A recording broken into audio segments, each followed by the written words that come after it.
Good morning students. आज हम बात कर रहे हैं बीएससी पार्ट थर्ड के सिंप्लेक्स एल्गोरिदम की। पिछले वीडियो में हमने सिंप्लेक्स मेथड की बात की थी। सिंप्लेक्स मेथड के लिए जो दिया गया एलपीपी है उसका स्टैंडर्ड फॉर्म में कैसे कन्वर्जन होता है और कुछ विशेष उसके लिए रुचिकर राशियाँ थी उसकी बात की थी। आज हम बात करते हैं सिंप्लेक्स कलन विधि की। इसके लिए एक थ्योरम है जो कि बहुत ही इम्पोर्टेंट है, थ्योरम नंबर 1.3.1, जो कि फंडामेंटल थ्योरम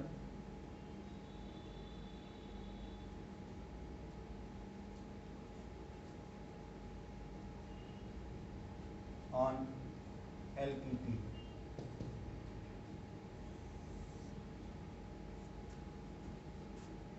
इसका स्टेटमेंट है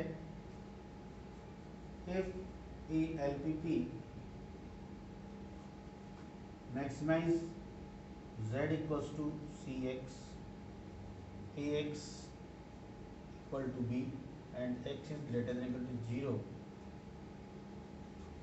admits an optimal solution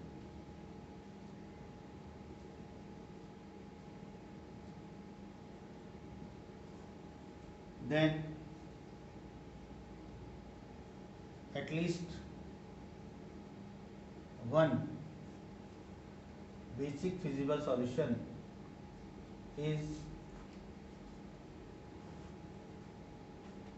must be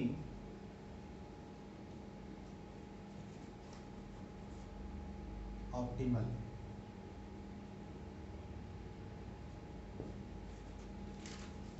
statement है इसका,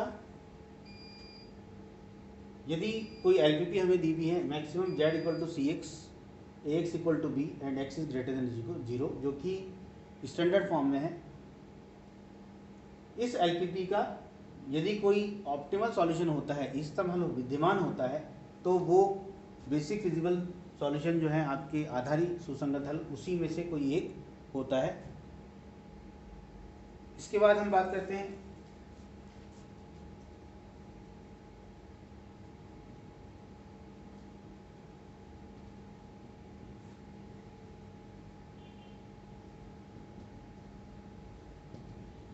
सम इंटरेस्टिंग क्वांटिटीज, जो कि हमने पहले ही बात की थी।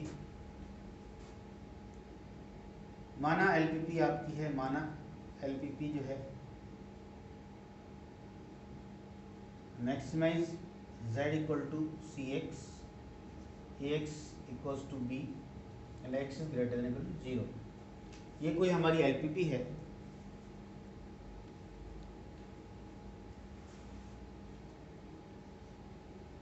जिसके किसी बेसिक फिजिबल सॉल्यूशन के संगत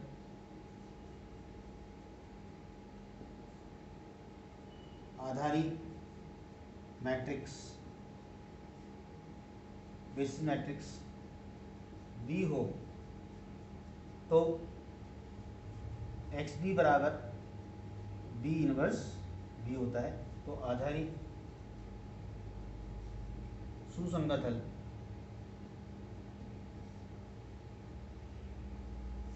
x B equal to B inverse B होता है।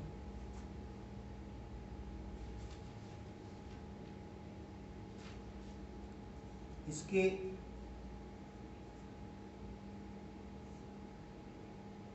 इष्टतम होने के लिए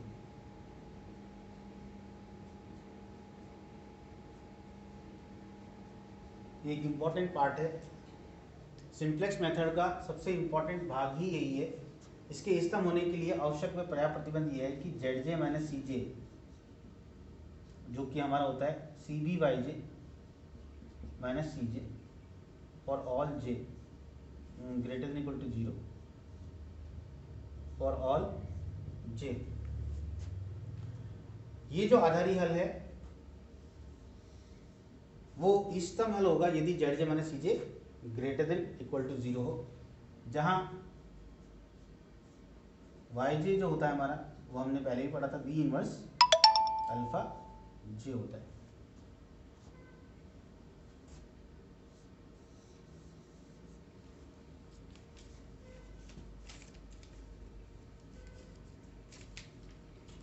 किसी भी एलपीपी का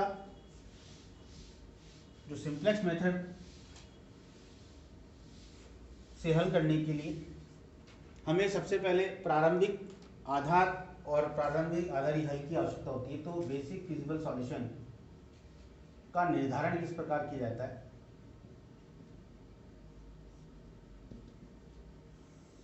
किसी भी एलपीपी को सिंप्लेक्स मेथड से हल करने के लिए जो बेसिक फिजिबल सॉल्यूशन है उसका निर्धारण करने के लिए किसी एलपीपी के बेसिक फिजिबल सॉल्यूशन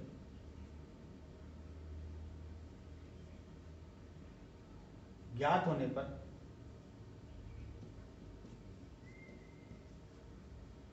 हम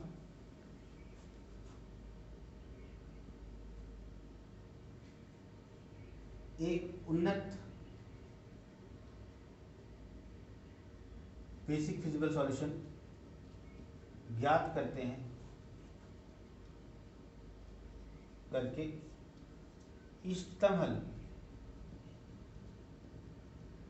की ओर अग्रसर होते हैं।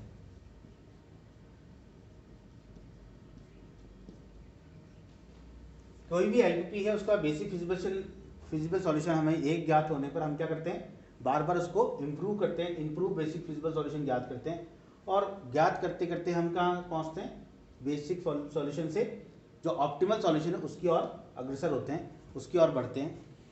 तो सबसे पहले हमें अर्थात किसी एलपीपी को सिंप्लेक्स विधि से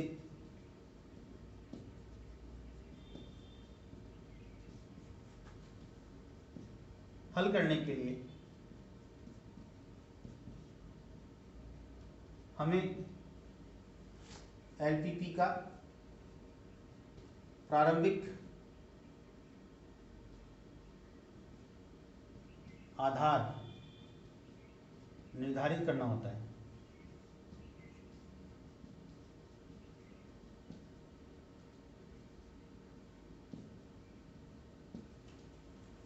किसी भी एलपीपी को सिंप्लेक्स मेथड से हल करने के लिए हमें प्रारंभिक आधार की आवश्यकता पड़ती है, क्योंकि जितने भी हमारे सॉल्यूशन है एक्स बी वो भी फॉर्मूला बी इनवर्स बी है, वाई जे वो भी हमारा बी इनवर्स अल्फा जे है। तो इन सभी को ज्ञात करने के लिए हमें प्रारंभ में बेसिस जो हमारा है बेसिक मैट्रिक्स आधारित मैट्रिक्स उसकी आवश्यकता पड़ती है। तो इसका निर्धारण किस प्रकार किया जाता है, इसके लिए हमारे दो केस हैं। केस फर्स्ट है जब एलपीपी के सभी प्रतिबंध लेस देन इक्वल टू हो। तो हम पहले केस की बात करते हैं। यदि किसी एलपीपी के सारे प्रतिबंध जो हों वो लेस देन इक्वल टू की फॉर्म में हो, अर्थात तो हमारे प्रतिबंध हैं a11 x1, a12 x2 and so on a1n xn less than equal to b1, a21 x1, a22 x2, a2n xn less than equal to b2। और इसी प्रकार से m हमारा है am1 x1, am2 x2 plus amn xn less than equal to bm। ये हमारे दिए गए प्रतिबंध हैं। तो जब हम इसे स्टैंडर्ड फॉर्म में कन्वर्ट करते हैं तो चूंकि सारे जो प्रतिबंध है वो लेस देन इक्वल टू के हैं, तो स्लैक वेरिएबल की सहायता से हम इसे इक्वेशन में कन्वर्ट करते हैं। तो a11 x1 plus a12 x2 plus a1n xn plus a1n plus 1 xn plus 1 equal to b1। ये पहला हमारा सिलेक्ट वेरिएबल है। इसी प्रकार से a12 x2, a21 a22 x2, a2n xn plus A N 2n plus 2xn plus 2 v2, और इसी प्रकार से हम n सिलेक्ट वेरिएबल जोड़कर a m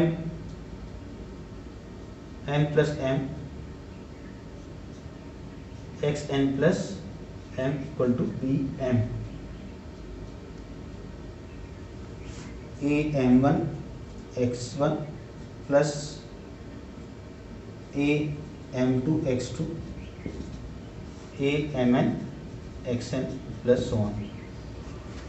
इस प्रकार से सिलेक्ट वेरिएबल की सहायता से हम इसे समीकरण में बदलते हैं। समीकरण में बदलने के बाद जो हमारा मैट्रिक्स होता है, मैट्रिक्स फॉर्म होगी हमारी A equals to A11 A21 और AM1, ऐसे ही A12 A12 A22 AM2